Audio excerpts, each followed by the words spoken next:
आज 10/2/2022 को भारतीय संविधान की विशेषता में हम एकीकृत और स्वतंत्र न्यायपालिका को बताने के लिए उपस्थित हैं। जितने इस वीडियो को देखते हैं उन सभी लोगों को मेरे तरफ से स्वागत है। आईएएस के सिलेबस के अनुसार भारतीय संविधान की ये एकीकृत और स्वतंत्र न्यायपालिका एक भारतीय संविधान की पहचान है। इस पर आइए कुछ ऐसे फैक्ट हैं जो मैं आपको बता रहा हूँ, इस पर आप ध्यान दीजिएगा। तो आइए हम लोग चलते हैं। आज भारतीय संविधान की एक ऐसी विशेषता है जो एकीकृत और स्वतंत्र न्यायपालिका की बात करती है। यानी भारत के संविधान में व्यवस्था दी गई है कि एकीकृत और स्वतंत्र न्यायपालिका है। तो आइए देखिए कहाँ कहाँ आपकी जुडिशियरी भारत में स्वतंत्र है और एकीकृत है। मनो न्यायपालिका का सारा पावर एक जगह केंद्रित है, इसीलिए उसे एकीकृत कहा गया। और कहाँ जो है वो स्वतंत्र है, ये भारतीय संविधान की विशेषता के रूप में जानी जाती है। तो हम आपको आज इसी जो है पॉइंट पर बहस करेंगे। ये भारतीय संविधान की विशेषता, एकीकृत और स्वतंत्र न्यायपालिका। भारतीय संविधान एक ऐसी न्यायपालिका की स्थापना करता है। भारतीय संविधान जो है ऐसी न्यायपालिका की, जो है भारतीय संविधान एक ऐसी न्यायपालिका की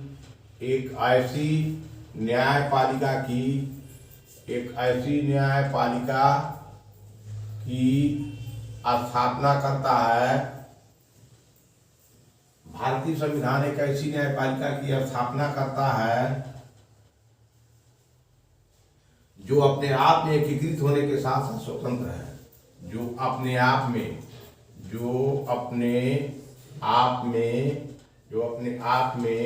एकीकृत होने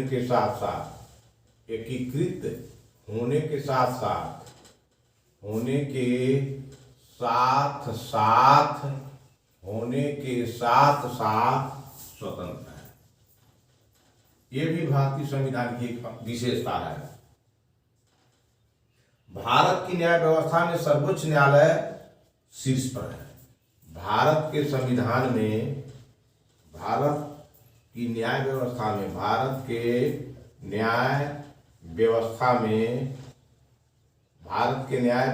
में सर्वोच्च न्यायालय शीर्ष पर है।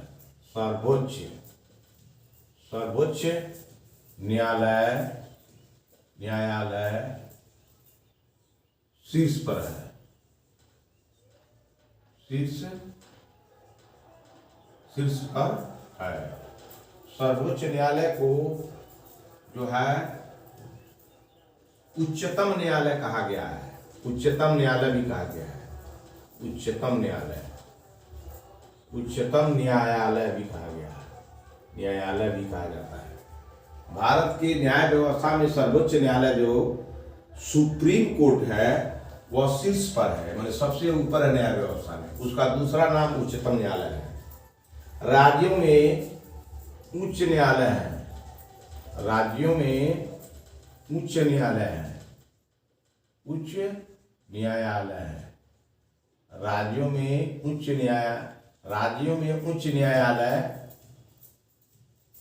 राज्यों में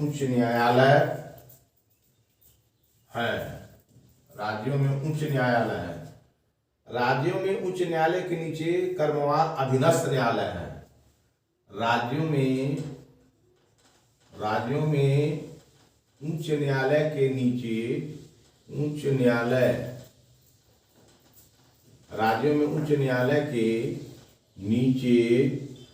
क्रमवार अधीनस्थ न्यायालय भी है। अधीनस्थ न्यायालय भी है।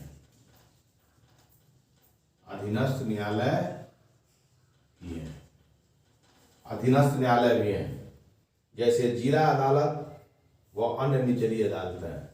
जैसे जिला न्यायालय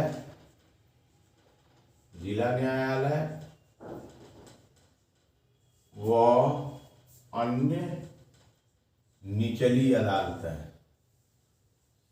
निचली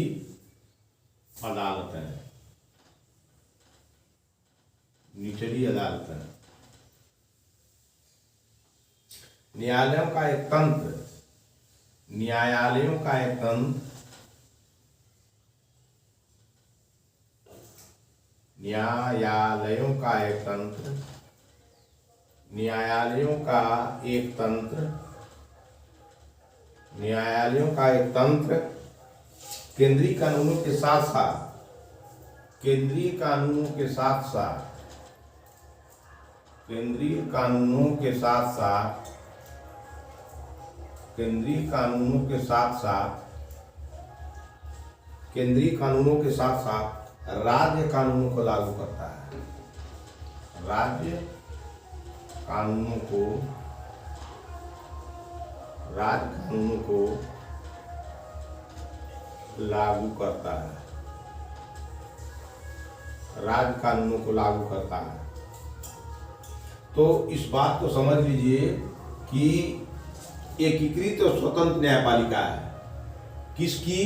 भारत के संविधान की ये पहचान है, एकीकृत और स्वतंत्र न्यायपालिका। इसके फैक्ट है कि भारतीय संविधान एक ऐसी न्यायपालिका की स्थापना करता है, भारतीय संविधान, जो अपने आप में एकीकृत होने के साथ साथ स्वतंत्र भी है, मतलब एब्सोल्यूट भी है, एब्सोल्यूट के साथ साथ यूनिटरी भी है और उसके साथ जो है इंडिपेंडेंस भी है। भारत के न्याय व्यवस्था में सर्वोच्च न्यायालय शीर्ष पर है, ऊंचे पर। न्याय व्यवस्था में भारत के संविधान की जो है विशेषता यह है कि एकीकृत स्वतंत्र न्यायपालिका है। तो भारत की जो न्याय प्रणाली है, उस न्याय प्रणाली में ऊंचे पर, सबसे ऊंचे पर, टॉप पे सर्वोच्च न्यायालय है, और जो है जिसे सर्वोच्च न्यायालय को जो है सुप्रीम कोर्ट अंग्रेजी में कहते हैं और हिंदी में उच्चतम न्यायालय भी कहते हैं।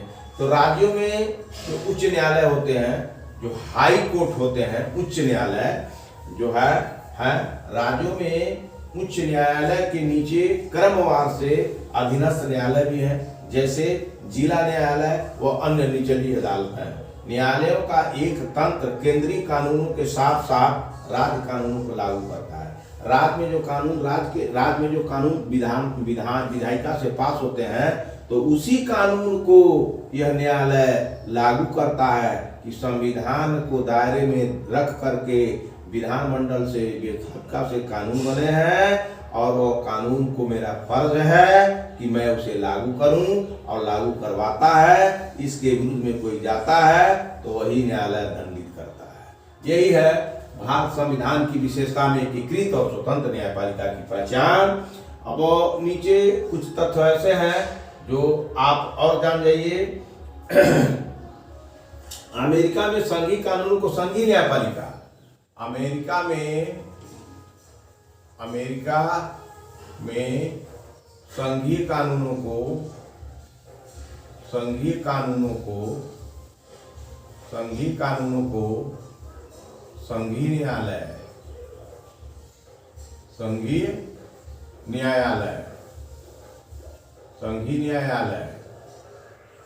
न्यायालय और राज्य कानूनों को राज्य न्यायपालिका लागू करती है। राज्य कानूनों को राज्य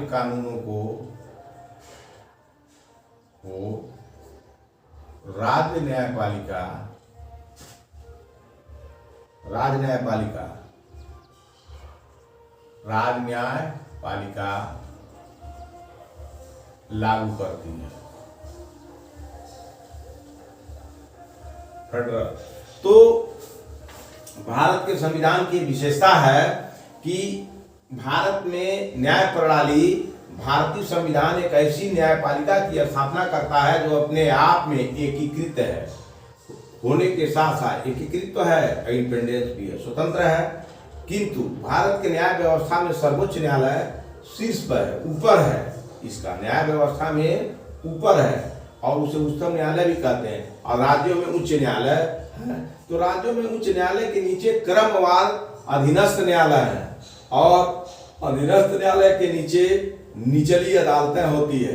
यही न्याय व्यवस्था का एक केंद्रीय तंत्र कानूनों के साथ साथ राज्य कानूनों को लागू करता है।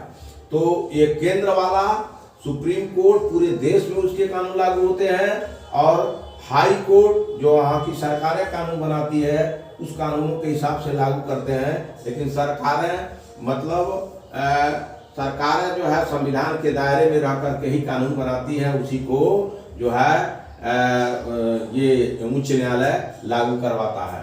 तो लेकिन अमेरिका में एक संघीय कानून, वो संघीय न्यायालय फेडरल कोर्ट है। आपके यहाँ सुप्रीम कोर्ट है, लेकिन वहाँ फेडरल कोर्ट है। तो यही अंतर है इस विशेषता के साथ। सुप्रीम कोर्ट के जगह पर भारत में सुप्रीम कोर्ट के जगह पर भारत में जो सुप्रीम कोर्ट है, तो अमेरिका में इसके जगह पर फेडरल कोर्ट है। तो उस फेडरल संघीय न्यायालय राज्य कानूनों को, ये कानूनों को संघीय न्यायालय, अमेरिका में संघीय कानूनों को संघीय न्यायालय कानूनों को लागू करते हैं और राज्य कानूनों को राज्य न्यायालय लागू करते हैं। तो यही जो है एकीकृत और स्वतंत्र न्यायपालिका है, ये भारत संविधान की विशेषता। और भारतीय संविधान की विशेषता में एकीकृत और स्वतंत्र न्यायपालिका के साथ साथ कुछ और तथ्य हैं, उसको भी आप जान जाइए। कुछ और तथ्य हैं, उसको भी आप जान जाइए और जानना जरूरी है। और इसको केवल जो है ये विशेषता ही समझ के मत पढ़िएगा। जैसे इस विशेषता में हमने अभी बता दिया कि फेडरल कोर्ट होता है अमेरिका में। कौन कोर्ट होता है? फेडरल कोर्ट होता है। और भारत में कौन कोर्ट होता है? शीर्ष पर यहाँ होता है उच्चतम न्यायालय। अमेरिका में क्या होता है? Federal court. एक चीज इसमें आपको जानना जरूरी है, फेडरल कोर्ट होता है। तो फेडरल कोर्ट जो है वहाँ एकदम जो है सेपरेशन ऑफ पावर पर टिका हुआ है। और आपको तो मैंने बता दिया था कल के वीडियो में। तो आइए, सर्वोच्च न्यायालय संघीय अदालत है। सर्वोच्च न्यायालय जो है, सर्वोच्च न्यायालय जो है, न्यायालय संघ की अदालत है, संघीय अदालत है, संघीय अदालत है, संघीय अदालत है। यह शीर्ष न्यायालय है, यह शीर्ष न्यायालय है, यह शीर्ष न्यायालय, यह शीर्ष न्यायालय है। सर्वोच्च न्यायालय संघीय अदालत है, यह शीर्ष न्यायालय है, जो नागरिकों के मौलिक अधिकारों की रक्षा की गारंटी देता है। जो नागरिकों के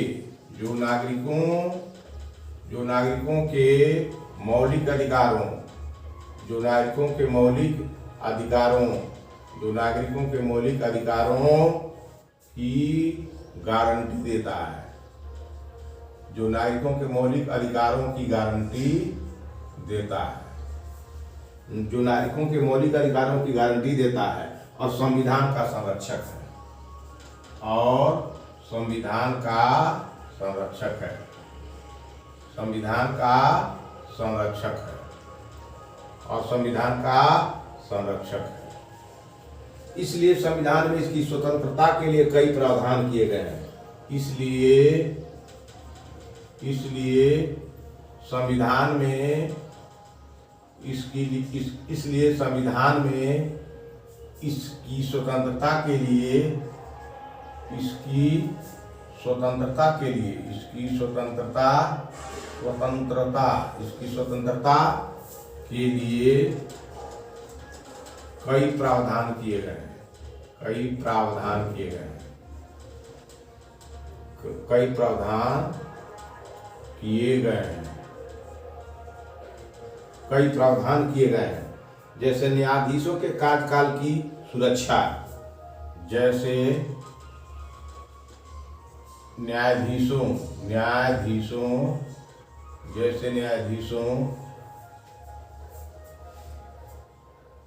के कार्यकाल की सुरक्षा, के कार्यकाल की सुरक्षा, न्यायाधीशों के कार्यकाल की सुरक्षा, न्यायाधीशों के लिए निर्धारित सेवा शर्तें, न्यायाधीशों के लिए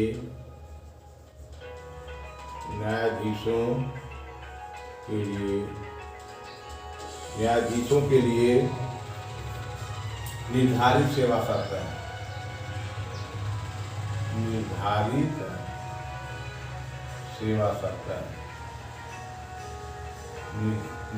सेवा शर्तें। भारत की संचित निधि से,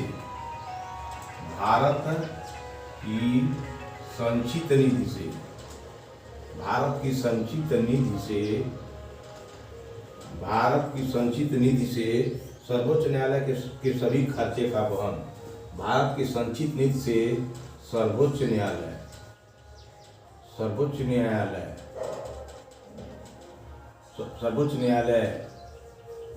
के सभी खर्चे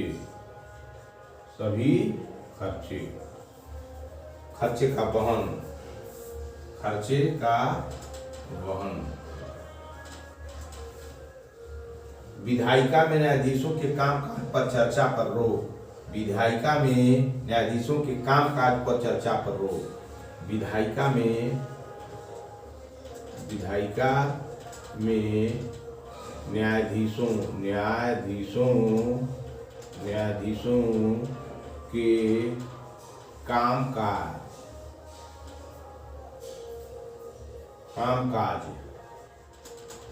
न्यायाधीशों के कामकाज पर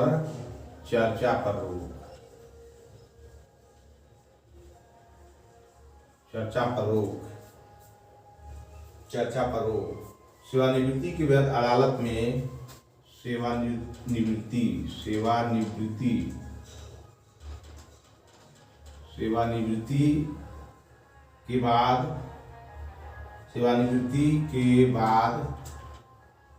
सेवानिवृत्ति के बाद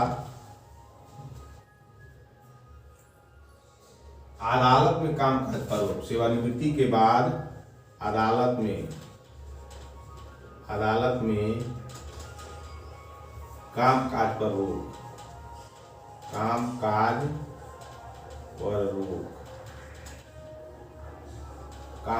रोक। अवमानना के लिए दंड देने की शक्ति। अवमानना के लिए दंड देने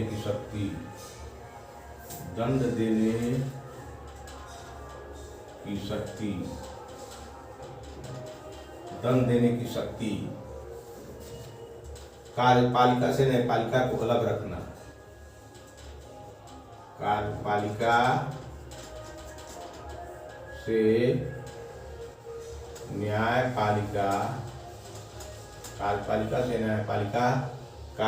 से न्यायपालिका को अलग रखना आदि। तो भारतीय संविधान की विशेषता में यह है कि एकीकृत और स्वतंत्र न्यायपालिका है। पहचाना जा सकता है कि भारत के संविधान की यह विशेषता है कि एकीकृत और स्वतंत्र न्यायपालिका है। सर्वोच्च न्यायालय संघीय अदालत है। सर्वोच्च न्यायालय क्या है? संघीय अदालत है। संघीय अदालत इसलिए है कि भारत संघों का राज्य है, तो सभी जो संघ में शामिल हैं, अरे एक से अधिक लोग जब एक जगह मिल जाते हैं तो संघ कहते हैं। तो उसी तरह से भारत में सब राज्य मिल करके एक शक्तिशाली केंद्र की स्थापना की है, शक्तिशाली संघ की स्थापना की है।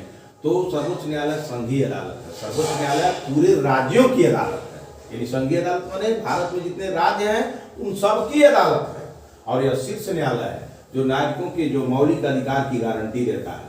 यानी इसलिए गारंटी देता है कि आपके मौलिक अधिकार के विरुद्ध अगर कोई सरकार कोई व्यक्ति की छेड़छाड़ करता है तो आप सीधे सर्वोच्च न्यायालय में याचिका दायर कर सकते हैं। और संविधान संरक्षक है, और संविधान का संरक्षक है।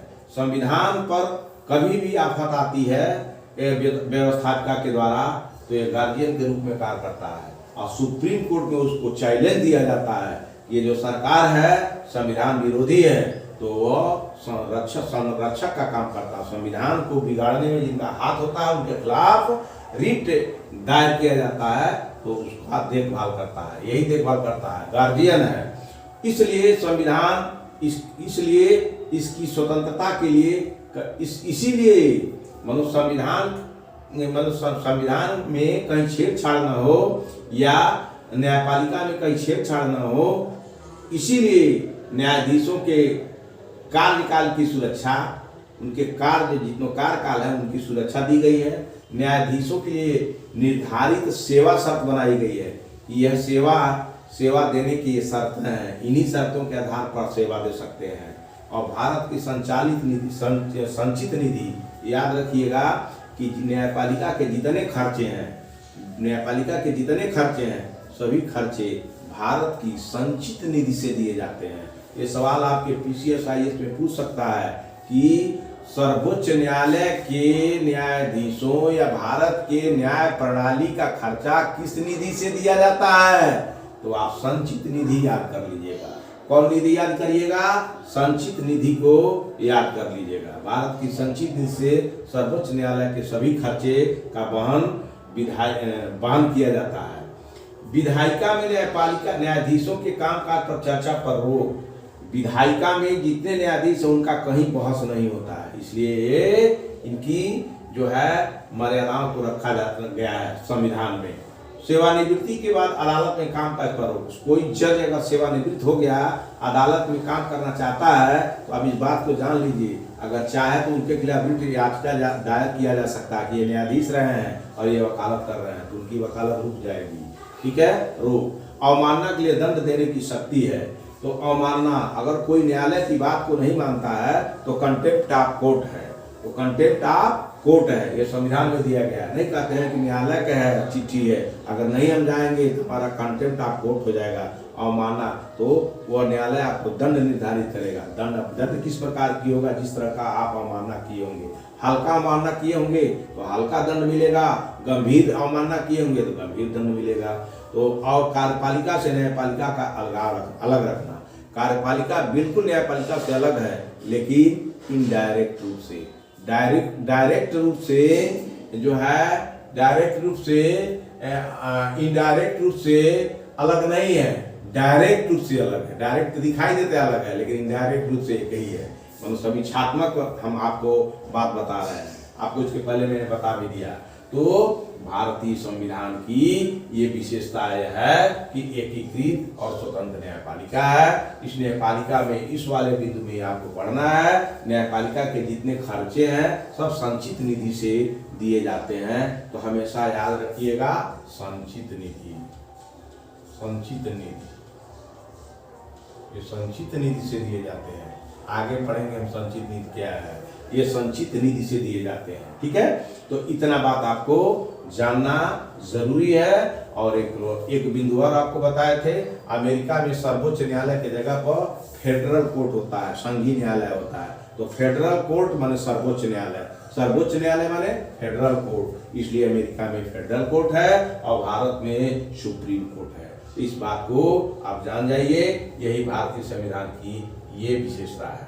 आइए अब हम चलते हैं भारतीय संविधान की नेक्स्ट विशेषता क्या है, उस पर आप हम चर्चा डाल रहे हैं। इस पर जरूर ध्यान दीजिएगा। ये आपके जो ये आप जान लीजिएगा तो संविधान पढ़ने में बहुत आसानी होगी, बहुत आसानी होगी, राज्य व्यवस्था पढ़ने में बहुत आसानी होगी। तो आइए हम चलते हैं अब नेक्स्ट, भारतीय संविधान की क्या विशेषता है उसके विषय में हम आपके पास इस तथ्यों को जो है सामने पटल पर, इस ब्लैक बोर्ड के पटल पर प्रस्तुत करते हैं और इन तथ्यों से आप रूबरू होइए और अपने भारतीय संविधान या राज्य व्यवस्था के क्षेत्र में अपने ज्ञान की अभिवृद्धि करिए। मेरा बार बार अनुरोध यही है कि मेरे बहुमूल्य समय का आप फायदा उठाइए। बहुत कीमती समय आपको मैं देता हूँ। अभी हम इसके बाद चले जाएंगे जो है लोक शिकायत निवारण के केस में जो है वादी बन के। ठीक है, तो आप समझ जाइए। इसके बाद हमको क्या पढ़नी है, मौलिक अधिकार। इसके बाद हमको पढ़नी है भारतीय संविधान की विशेषता, मौलिक अधिकार, मौलिक अधिकार। इसके बाद हमको पढ़नी है मौलिक अधिकार। इसके बाद हमको पढ़नी है भारतीय संविधान की विशेषता में मौलिक अधिकार। तो पहले इस समझ जाइए, मौलिक अधिकार किसे कहते हैं इसको अब जान जाइए। कोई व्यक्ति है और ये समाज है, कोई व्यक्ति है और ये समाज है, कोई व्यक्ति और ये समाज है। समाज के कुछ दबंग लोग हैं, समाज के कुछ टेररिस्ट लोग हैं, समाज के कुछ लोग अन्यायी लोग हैं। तो इस व्यक्ति को यहाँ से उठा करके यहाँ ला दिए हैं। कहते हैं प्रकृति के जो संसाधन उसका उपभोग नहीं करने देंगे। तो यह इसी को, इस छांटे हुए व्यक्ति को यह संविधान कुछ अधिकार देते हैं, कुछ अधिकार देते हैं, कुछ अधिकार देते हैं, जिस अधिकार के तहत इस व्यक्ति का विकास होता है और वह भी समाज का भागीदार हो जाता है। तो व्यक्ति के चतुर्मुखी विकास में, बहुमुखी विकास में जो अधिकार सहयोग करते हैं उन्हीं अधिकार को मौलिक अधिकार कहा जाता है। उन मूलाधिकार या मौलिक अधिकार के बिना उस व्यक्ति का जो समाज से अलग कर दिया गया है उसका विकास नहीं हो सकता है। इसलिए जिस अधिकार से इसका विकास होकर के पूरे समाज में समन्वय स्थापित या कोई जगह मिल जाती है, इसीलिए इस अधिकार को मौलिक अधिकार कहते हैं। अगर मौलिक अधिकार से आपको किसी राष्ट्र में वंचित कर दिया जाए तो आप एक जीव मात्र रहिएगा, आपका कहीं कोई मूल्य नहीं रहेगा और आपको प्राकृतिक अधिकारों को उपभोग करने से समाज के लोग वंचित कर देंगे। इसीलिए उन अधिकारों को, वह अधिकार जो प्राकृतिक अधिकारों को आप तक पहुंचवाने में मदद करते हैं और उससे आपका शारीरिक, सामाजिक, आर्थिक, राजनीतिक, धार्मिक, सांस्कृतिक, शैक्षणिक इस सभी का विकास होता है, अवसर मिलते हैं। इसीलिए इस प्रकार के अधिकार को मौलिक अधिकार की श्रेणी में रखा जाता है या नामकरण किया गया है। अब आइए, भारत के संविधान की विशेषता है मौलिक अधिकार। तो कौन कौन आपको ऐसे ऐसे मौलिक अधिकार हैं जिनके बिना बगैर आप आगे नहीं बढ़ सकते हैं या आपका विकास नहीं हो सकता है, उसको हम जो है आपके सामने प्रस्तुत कर रहे हैं, इस पटल पर रख रहे हैं। इसको आप जरूर ध्यान से सुनिएगा और लिखिएगा, याद करिएगा। आइए, संविधान के तीसरे भाग में, संविधान के तीसरे भाग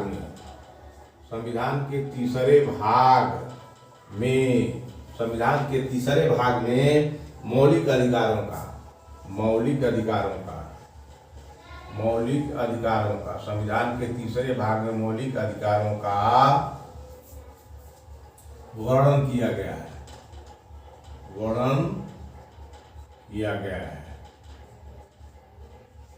संविधान के तीसरे भाग में मौलिक अधिकारों का वर्णन किया गया है। तो संविधान के तीसरे भाग में जो मौलिक अधिकार है वह क्या है, इसको बखूबी समझिए। मौलिक अधिकार अगर नहीं जाने तो भारत के संविधान को नहीं समझ पाएंगे। आइए, पहला मौलिक अधिकार है समानता का अधिकार। समानता का अधिकार है। यह भारत के अनुच्छेद 14 से 18 में लिखा हुआ है। 14 से 18 में, भारत के अनुच्छेद 14 से 18 में लिखा हुआ है कि हर एक व्यक्ति को समानता का अधिकार है। मानो अपॉर्चुनिटी टू इक्वलिटी है। दूसरा है स्वतंत्रता का अधिकार। स्वतंत्रता का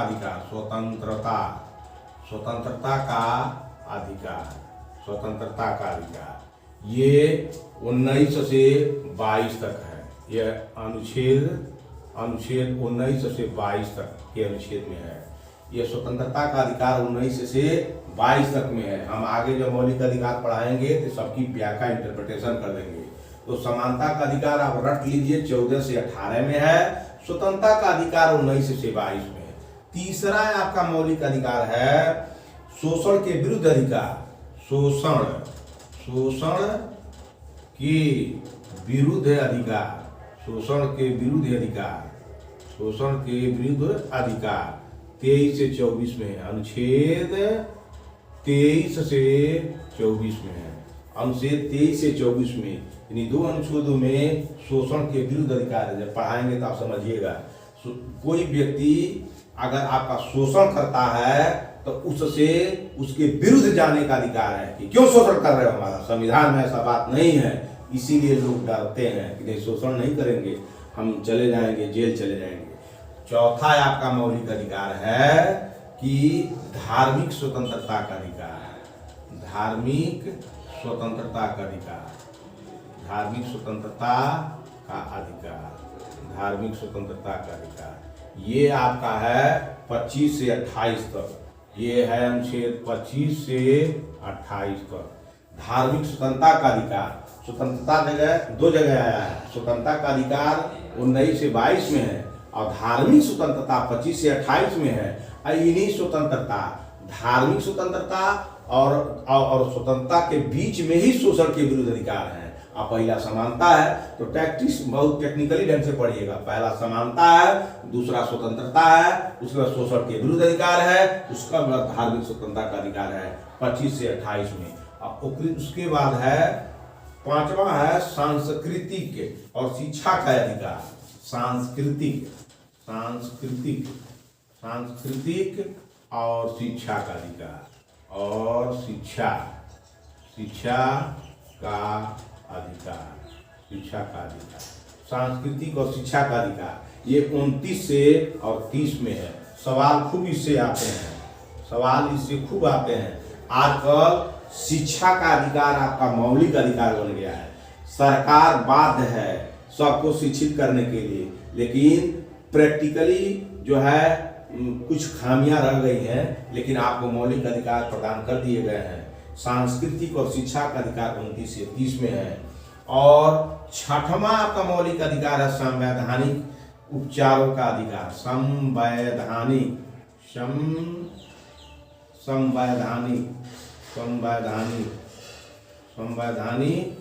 उपचारों का अधिकार, संवैधानिक उपचारों का अधिकार, संवैधानिक उपचारों का अधिकार। मनु कहने का मतलब यह है कि अगर भारत का कोई भी व्यक्ति किसी भी व्यक्ति को संवैधानिक रूप से बीमारी दे देता है तो उपचार माने दवाई, तो ये आपकी दवाई कानून से हो जाएगी और जो आपको कष्ट मिल रहा है उस कष्ट से निजात मिल जाएगा। उसका नाम है आर्टिकल 32 में संवैधानिक उपचारों का अधिकार। तो ये संवैधानिक उपचारों का अधिकार बहुत बड़ा अधिकार है। जब आपके मौलिक अधिकारों का अगर कोई केंद्र सरकार और राज्य सरकार हनन करती है, अगर आपके पास हौसला है, आपके पास हिम्मत है, तो आप इसी आर्टिकल के तहत रिट दाखिल कर सकते हैं। अंबेडकर ने कहा है, डॉक्टर बी आर अम्बेडकर ने कहा है, डॉक्टर बी आर अम्बेडकर ने कहा है कि 32 भारतीय संविधान की आत्मा है, भारतीय संविधान की आत्मा है, भारतीय संविधान की आत्मा है, आत्मा है। तब सोच लीजिए कितना इंपॉर्टेंट है 32। अगर आत्मा मर जाएगी तो आपको कोई पूछेगा, लाश आपको जला दी जाएगी। ठीक उसी तरह से अगर यह आर्टिकल नहीं होता तो आपका अभी तो आर्टिकल होते हुए इतनी हत्या, इतना चोरी, इतना बलात्कार, इतना व्यभिचार, इतना बेरोजगारी, इतना जो है भ्रष्टाचार फैला हुआ है। अगर जिस दिन यह राइट नहीं रहेगा उस दिन खुलेआम एकदम से रोडों पर जिसको चाहो मार दो, जिसको चाहो लूट लो। किसके अनुसार? हाफ्स के अनुसार, हाफ्स के अनुसार। ये कहता है कि अगर विधि न रहे, अगर संप्रभुता न रहे, तो अगर ये 32 संविधान में न रहे या विश्व में या कहीं भी किसी भी देश में कंट्रोलिंग ना रहे, तो जिसको चाहो मार दो, जिसको चाहो लूट लो की स्थिति हो जाएगी। अभी सब रहते हुए यह स्थितियां हैं, तो जैया आत्मा नहीं रहेगा उस दिन राज अधिकार रूपी शरीर मर जाएगा। इसीलिए अम्बेडकर ने कहा कि भारतीय संविधान की अगर सच पूछा जाए तो आत्मा 32 है, संवैधानिक उपचारों का अधिकार। ये आपके जो है मौलिक अधिकार रहे। कल इस पर थोड़े तथ्य बाकी हैं, इस मौलिक अधिकार के कुछ तथ्यों को बता करके हम आगे बढ़ेंगे और यहीं पर हम आज का वीडियो जो है समाप्त करते हैं। पढ़ने वाले, सुनने वाले, समझने वाले, बुझने वाले, कमेंट करने वाले, सब्सक्राइब करने वाले सबको मेरे तरफ से धन्यवाद।